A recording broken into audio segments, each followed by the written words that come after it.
Olá pessoal, sejam bem-vindos a mais um vídeo aqui no canal.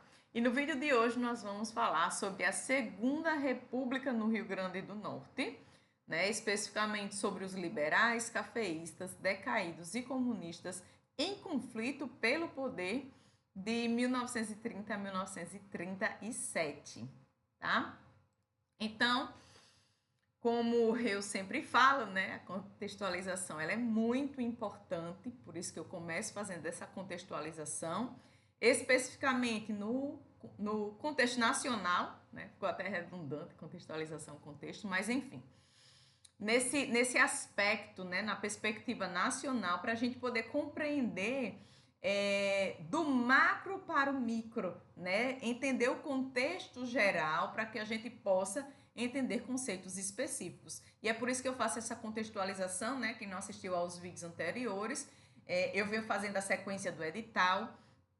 Tem vídeos aqui no canal, sugiro verificar os vídeos, porque eu estou seguindo a sequência do edital. Já ativo o sininho de notificações para não perder os próximos vídeos, apesar de estar finalizando, estou chegando na etapa final do edital, dessa parte específica da história do Rio Grande do Norte, E aí tem vídeos onde eu especifiquei cada parte e aí eu faço essa contextualização para rememorar ou então coisas que ainda não foram estudadas, mas que são necessárias para entender o contexto, tá? E aí antes de partir para esse contexto específico, eu vou aqui contextualizar na perspectiva nacional, onde nós vimos nos vídeos anteriores falando sobre a transição, para a Primeira República, e agora a gente vai ver essa transição para a Segunda República, o porquê,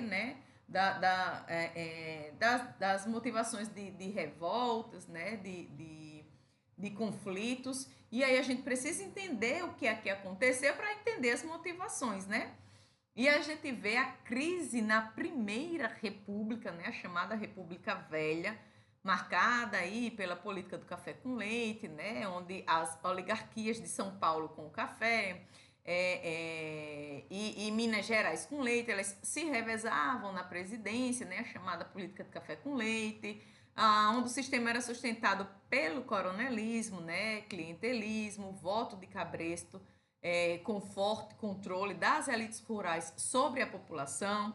Vimos isso em vídeos aqui no canal, em vídeos anteriores, E aí, nesse contexto, em 1930, chega o fim da Primeira República.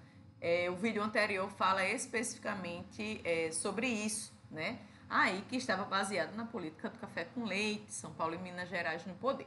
E a crise da economia cafeeira, a quebra da Bolsa de Valores de 1929, o enfraquecimento da elite agrária, que abriu espaço aí para um movimento que mudou o Brasil, a chamada Revolução de 30, de 1930.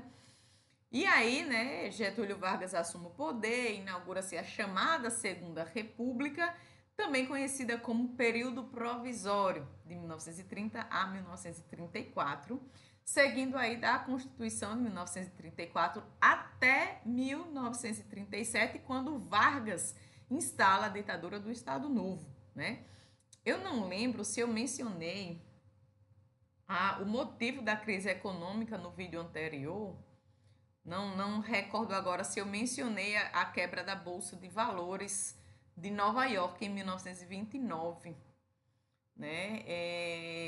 basicamente, para contextualizar, esse contexto anterior à crise,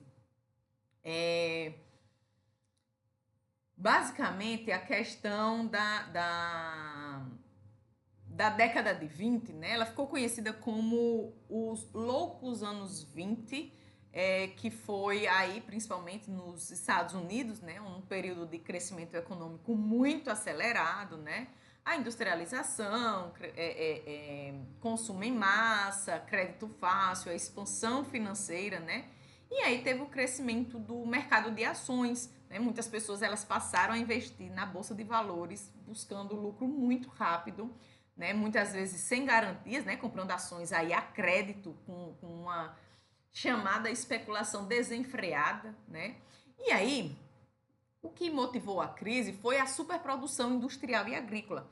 as fábricas e as fazendas, elas estavam produzindo muito mais do que o mercado podia consumir. Então tinha muita produção e pouco consumo, né? E aí criou uma bolha especulativa, né? Os investidores compraram aí ações, né? Esperando vendê-las por um preço maior, aí comprava por pouco para vender por muito, né? Só que sem base na produção real das empresas, né? E aí teve o endividamento das famílias e das empresas, né? Muito a questão dos investimentos, né? Muito investimento, a questão do consumo, né? Feitos a crédito, né? A ausência dessa regulação financeira, porque o mercado de ações ele funcionava sem o controle estatal. E isso agravou muito essas especulações e vimos o crash da Bolsa, né? Em 24 de outubro de 1929, a chamada Quinta-feira Negra, que teve o início aí do colapso na Bolsa de Valores de Nova York, em Wall Street, e investidores, eles começaram a vender ações em massa, né, percebendo que elas estavam supervalorizadas, e aí gerou um pânico generalizado, onde milhões de ações foram vendidas sem compradores. E aí na semana seguinte o colapso foi se aprofundando, né, arrastou bancos, empresas e levaram muitos investidores à falência, né? E aí teve consequência imediata, né? A quebra de milhares de bancos e empresas, né? Desemprego em massa, né? Nos Estados Unidos o desemprego chegou a mais de 30%. Teve queda na produção industrial e agrícola. E aí, cenário de miséria e fome nos Estados Unidos e impactou o globo, né? Imediatamente. Essa grande potência, né, enfraquecida, imagina aí o que aconteceu com o restante das nações, tá? E aí, com essa questão de impacto mundial, né, as economias dependentes dos Estados Unidos, como o Brasil, por exemplo, né, foram severamente afetadas. Então, houve queda na exportação de produtos agrícolas, como o café brasileiro, né, que perdeu valor no mercado externo, daí a crise na economia cafeeira, né, a crise no modelo agroexportador do Brasil, que enfraqueceu a elite agrária e aí abriu caminho para a Revolução de 1930 e a ascensão de Vargas, né?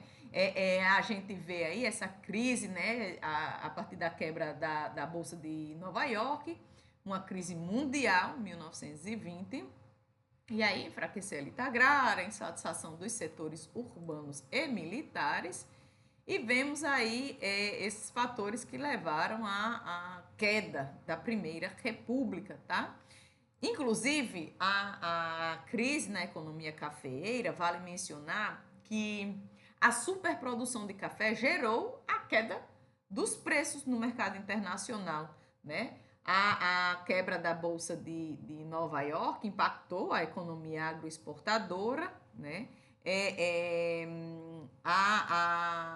As elites urbanas, militares, né, trabalhadores, estavam pressionando por mudanças, então teve a perda aí da força das oligarquias, né, por causa dessa insatisfação.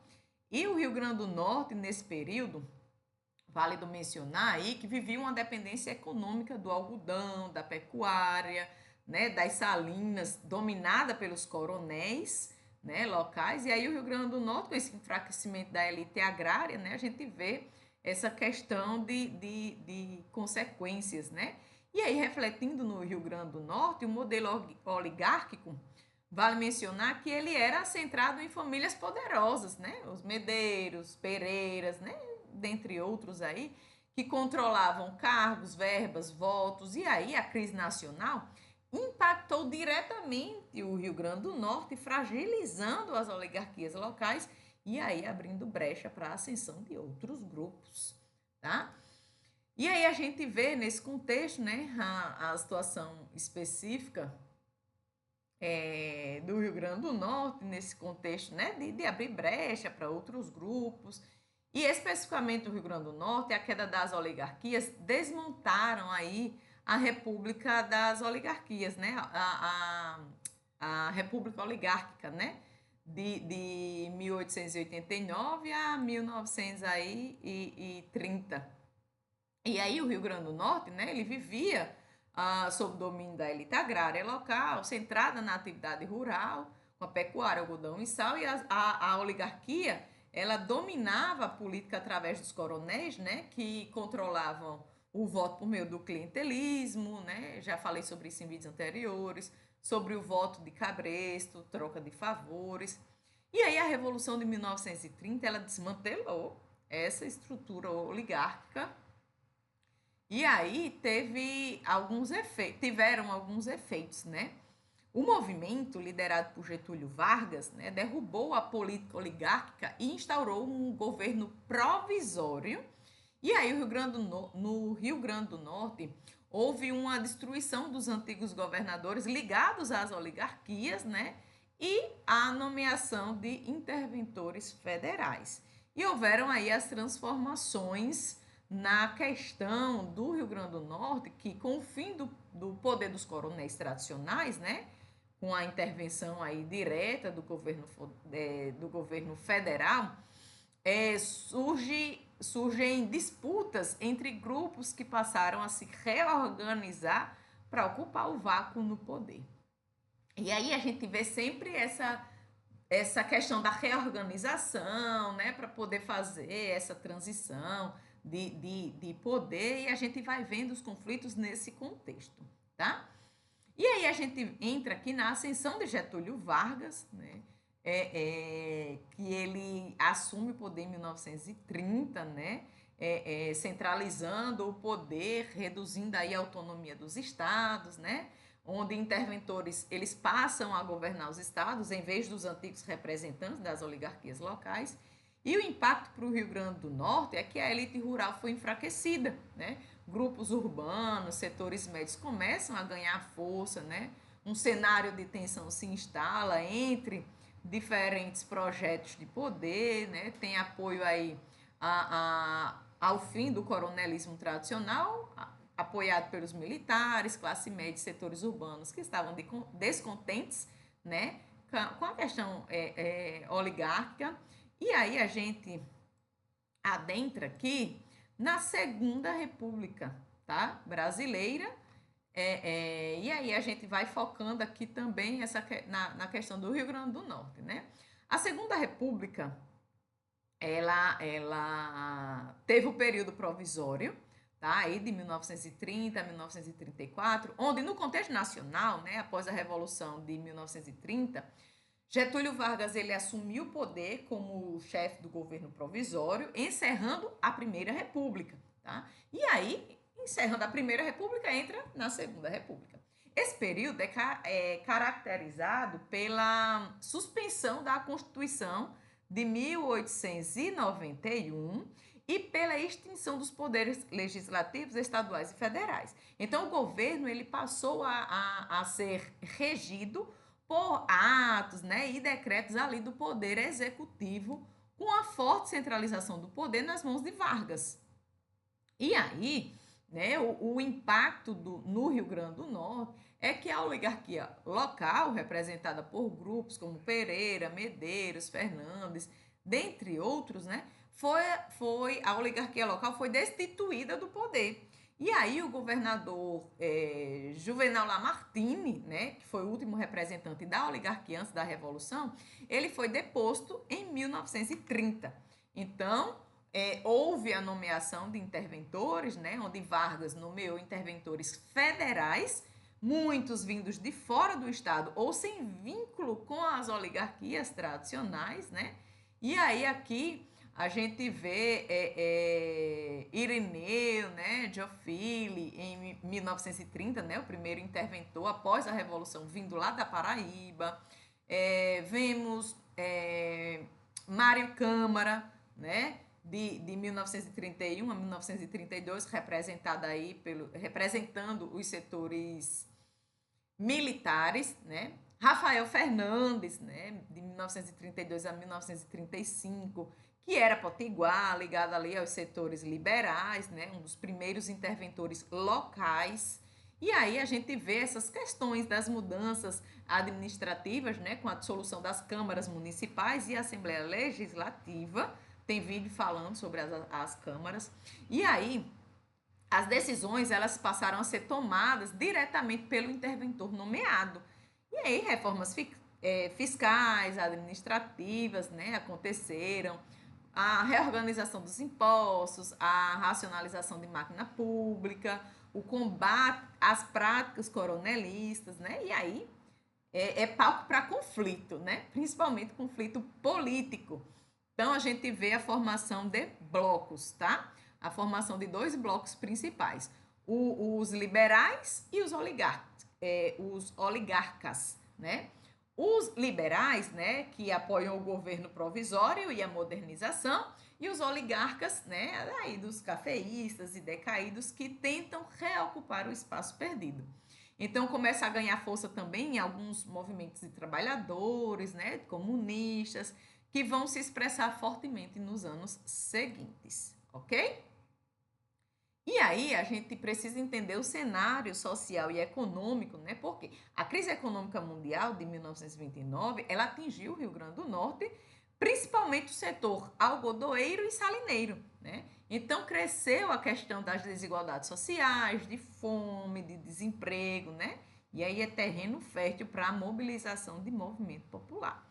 E aí a gente vê nesse contexto, né? Uma nova Constituição, né? A nova Constituição de 1934, no contexto nacional, né? Por quê? Pressionado pelos setores democráticos, Vargas convocou uma Assembleia Nacional Constituinte, instalada em 15 de novembro de 1933, e a Constituição de 16 de julho de 1934 foi promulgada com caráter progressista, né? Misturando aí princípios liberais, democráticos, corporativistas. E aí os principais avanços da Constituição de 1934 foi a questão de reestabelecimento dos poderes legislativo federal e estadual, né? Questão do voto secreto, sendo obrigatório, né? Extensão aí do voto às mulheres, desde 1932, consolidado aí na Constituição. A criação de uma justiça eleitoral, né? Para acabar com a questão dos votos de cabresto. A questão da consolidação dos direitos trabalhistas, né? Com jornada de trabalho de 8 horas, descanso semanal, salário mínimo, a questão da regulamentação do trabalho feminino infantil, a adoção dos princípios nacionalistas, né, com maior controle sobre os recursos naturais e as restrições ao capital estrangeiro. E tudo isso impactou o Rio Grande do Norte com a realização de eleições para compor a nova Assembleia Legislativa, o governo estadual, né? Rafael Fernandes, ele foi eleito governador constitucional em 1935, depois de ter atuado como interventor, né? E apesar da legalidade institucional, as tensões elas permaneceram muito fortes entre os grupos, tá? Aí a questão dos liberais, né? Os varguistas, a questão dos cafeístas e decaídos, né? Oligarcas remanescentes, e os comunistas que começam a organizar movimentos mais incisivos. Então o clima aí a gente vê que é um clima de polarização. A Constituição ela não resolveu os conflitos políticos no Rio Grande do Norte, né? Pelo contrário, o período ele se caracterizou por uma radicalização crescente que aí vai culminar na intentona comunista de 1935. Já tem vídeo falando sobre a intentona comunista, né? E aí ocorrida ali durante o governo constitucional de Rafael Fernandes. E aí a gente vê a questão da consolidação de um governo mais centralizado e intervencionista, tá? A gente vê aí a abertura do caminho para o Estado Novo em 1937, né? Que apesar da Constituição de 1934, Vargas nunca abandonou a proposta de centralizar o poder, né? E aí, a intentona comunista de 1935 ofereceu o pretexto perfeito para ampliar o governo, o controle do governo, né, central sobre os estados, e aí justificando aí o perigo comunista, né?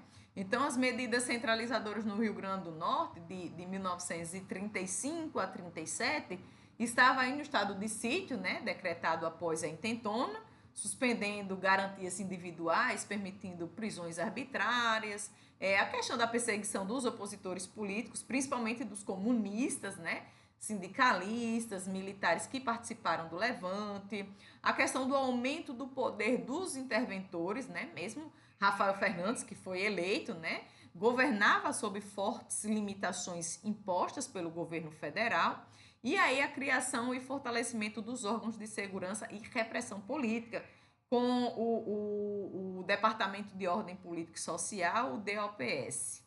E aí a gente vê a questão das supressões das autonomias, né? Mesmo com estruturas legislativas funcionando formalmente, né? Na prática, o governo estadual estava submetido aí às diretrizes do governo de Vargas, e o Rio Grande do Norte ele passou a executar políticas de desenvolvimento que seguiam as diretrizes nacionais. Então, modernização da administração pública, os investimentos, né, em educação, saúde, obra pública, mas sempre sob o controle central, a valorização das atividades urbanas em detrimento das elites rurais tradicionais. E aí a gente vê o golpe de 10 de novembro de 37, né, que dá origem ao Estado Novo, né, um regime mais ditatorial de caráter corporativista, né, e centralizador, encerrando definitivamente as experiências da Segunda República. E aí o que é que acontece, basicamente, né, é que no Rio Grande do Norte a gente via grupos específicos, né, grupos políticos em conflito, né, de 1930 a 1937, onde os liberais, especificamente, representantes das camadas urbanas, funcionários públicos, profissionais liberais, né, daí o nome, e parte da classe média emergente, né, ligados ao projeto de modernização proposto por Getúlio Vargas, eles defendiam as reformas políticas, sociais, econômicas, né, tiveram protagonismo no apoio ao movimento de 1930, e queriam aí enfraquecer os coronéis tradicionais, né? E aí os liberais eram apoiadores do projeto modernizador de Vargas, né? Que aí focava aí na centralização política, combate ao coronelismo, reformas administrativas e sociais e a redução do poder das oligarquias rurais. Por outro lado, né, tinha aí o conflito com os cafeístas, né? Os liberais eram opositores diretos dos cafeístas, né, às oligarquias tradicionais, e a resistência dos decaídos também. Então, o grupo aí dos liberais em conflito com os cafeístas e decaídos, tá? Os cafeístas, ou oligarcas tradicionais, né, eram as elites agrárias do Rio Grande do Norte que haviam dominado a política até 1930. Então, eram defensores do modelo oligárquico, né, descentralizado, no qual os estados tinham mais poder. Então, eles tentaram resistir à perda da influência com a Revolução de 30, e no Rio Grande do Norte, esse grupo representava a elite dos criadores de gado, tá? Dos grandes produtores de algodão e também dos exploradores das salinas, ok?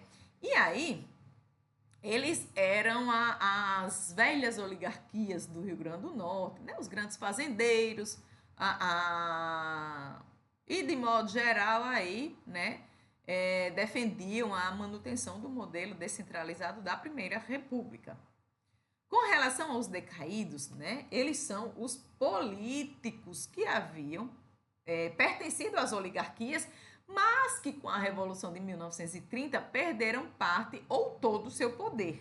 Então, eles tentaram se reorganizar, né? Ora se alinhando com Vargas, ora resistindo, né? Muitas vezes estavam deslocados, sem espaço claro no novo cenário político, e eram chamados decaídos porque literalmente caíram do poder, Tá? E aí, eram os antigos membros das oligarquias que perderam influência após a Revolução de 1930. Então, eles não tinham uma pauta muito clara, né? Alguns tentaram se alinhar aos liberais e ao governo Vargas, outros resistiram, né? Tentando restaurar antigos privilégios. E aí, no Rio Grande do Norte, era uma atuação instável, né? Porque eles ficavam buscando se recolocar no jogo político aí, muitas vezes oscilando entre alianças e isolamento, ok? Então, associar decaídos a esse jogo político aí de recolocação, de tentar se achar aí, né? Vale salientar que eles sofreram rejeição dos novos grupos do poder, né? E a marginalização das antigas oligarquias. Cá em cima do muro é no nem, né? Você nem é de um lado nem é do outro. E com relação aos comunistas, né? Eram minoritários, mas bastante ativos no Rio Grande do Norte durante esse período. Fortaleceram-se aí com a influência da intentona comunista de 1935, que teve no Rio Grande do Norte um dos principais focos no Brasil. Eles defendiam aí uma revolução socialista, né? Fim das desigualdades sociais, a instauração de um governo operário e camponês, né? E era composto aí o grupo basicamente por trabalhadores urbanos, camponeses, intelectuais e jovens estudantes, tá? E aí eles defendiam basicamente o fim das desigualdades sociais, a revolução socialista, a criação de um governo dos trabalhadores, a nacionalização dos meios de produção e a reforma agrária, tá? Então, eles cresceram, especialmente após 1934, com a criação da Aliança Nacional Libertadora, a ANL, que foi um movimento de frente ampla aí contra o fascismo e o autoritarismo. Com relação aos conflitos, eles foram os protagonistas da intentona comunista de 1935 no Rio Grande do Norte, que foi a tentativa de tomada do poder que se concretizou por 4 dias em Natal, ok? E aí a gente vê, né, após 1930, questão dos conflitos pelo poder aí no Rio Grande do Norte, né? Vargas nomeando interventores nos estados, rompendo com o poder das oligarquias tradicionais.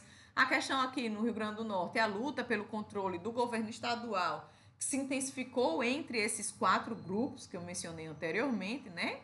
Os conflitos mais evidentes, liberais versus oligarcas, né? A disputa ali direta pelo controle das instituições, né, com os liberais defendendo uma administração mais centralizada e moderna e os oligarcas querendo ali uma retomada, né, do controle político. Os decaídos, muitos tentando aderir ao grupo vitorioso, né, no caso dos liberais, mas com pouca aceitação, gerando aí as tensões internas. E a questão dos comunistas aproveitando a crise social e a fragilidade das instituições para articular movimentos. E aí a gente viu, inclusive, a questão da intentona comunista, né? Que o fim da Segunda República, né? A instalação do Estado Novo de 1937 tem o pretexto de combater a ameaça comunista, né? Onde a intentona foi o ponto mais crítico, né? Uma revolta ali liderada pelo Partido Comunista do Brasil, PCB, com apoio da Aliança Nacional Libertadora, a ANL, né? E foi basicamente um levante armado liderado pelo PCB, né? O Partido Comunista do Brasil, com o apoio da ANL, tá? No Rio Grande do Norte foi um dos únicos estados onde essa revolta teve sucesso, né? Ainda que por pouco tempo. E em 23 de novembro de 1935, os militares, né, subelevados, eles, junto aos civis comunistas, né, eles tomaram o poder em Natal e instalaram aí um governo revolucionário provisório por cerca de 4 dias. E aí no Rio Grande do Norte, né, eles chegaram a tomar o controle da capital, né, de 23 a 27 de novembro de 1935, e instalaram esse governo revolucionário. Né? As motivações eram a questão da miséria extrema, o período a fase, né, de desemprego, de desigualdade social, né? A fragilização do Estado após a Revolução de 1930, a inflação dos militares de baixa patente, né? E eles queriam aí derrubar o governo estadual, instaurar um governo popular, implementar reformas sociais. E aí, após um breve domínio, né, o movimento ele foi esmagado pelas forças federais e estaduais, né? Centenas foram presos, né, torturados, perseguidos. E esse evento ele foi utilizado aí por Vargas como justificativa para instaurar o Estado Novo, né, de 1937 a 1945, que era um regime de exceção, né? E aí o chamado ditadura do Estado Novo, né? As questões que a gente precisa analisar é que essa reação rápida das forças legalistas, né, teve repressão violenta, né? Centenas de pessoas foram presas, perseguidas, executadas, né? A intentona ela foi utilizada como pretexto por Vargas para instaurar aí o Estado Novo, consolidando o regime, né?